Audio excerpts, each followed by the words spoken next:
Commercial इंधन gas दर वृद्धि जोगु चिंतार hotel व्यवसायी गैस अभाव सांगकू दर वृद्धि व्यवसायी को चिंतार पकाई। विभिन्न होटेल रे काठ चूला भरोसा पलटि एपरिक किसी होटेल रे खाद्य दाम बढ़ी। आगकू एभली स्थिति लगी रहिले होटेल बंद हो मालिक। ए संपर्क में अधिक सूचना दूसरी उदला रिपोर्टर मानस पाणी। युद्ध जो विशेषकर आम कहीपर जे कमर्शियल गैस हो कि घरे गैस हो निश्चित भाव में लोक मान गोटे समस्या रही।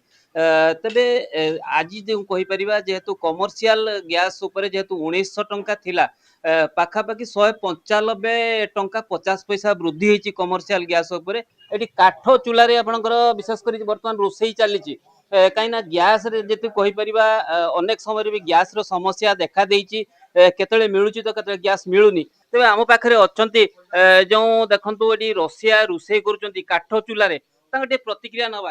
आज्ञा काठ चूल्हे रोषे कौन कहे? गैस अभाव आम काठ चूल्हा व्यवहार करुचु काठ चूल्हा करने सत्ते आमर बहुत क्षतिकार होची। आइटम कमी जाइए किंतु लेट भी होची तेणुक ठीक मुताबिक जिनस बाहरी पारुनी टाइम टेकिंग हो पारुनी।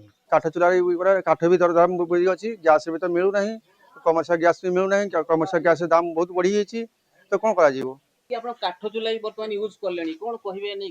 काठ चूल्हा तो आज्ञा गैस तो बहुत समस्या देखा गैस दर वृद्धि बढ़ीगला काठ चूल्हा व्यवहार करने पड़ू हईराण भी होमें जिनस भी तो बाहरी पड़ूनी। देखो ये काठ चूल्हे रोषे चलती भात बसी जहाँकि आम कहीपर हूँ जो गैस संकट निश्चित भाव में कहीपर रही कहीं गैस अनेक समय मिलूनी। आज्ञा कमर्शियल गैस आज रेट बढ़ला 195 टका 50 पैसा आम देखुचु आप गैस परिवर्ते गैस संकट रही तथापि आप काठ चूल्हा जालुं कौन कहे?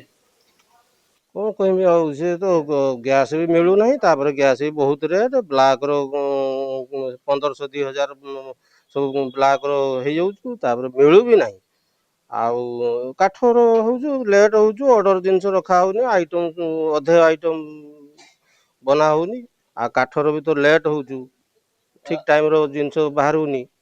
निश्चित भाव में देखु जहाँ आम प्रतिक्रिया नौले जे निश्चित भाव में जो आज कमर्शियल गैस दर वृद्धि होती अन्य पक्षे आम कहीपर अनेक समय गैस भी ये संकट देखा दूसरी गैस ठीक भाव में मिल पार ना जहाद्वारा कि होटेल व्यवसायी आम जहाँ कहीपर होटेल व्यवसायी माने काठ चूल्हे निर्भर कले।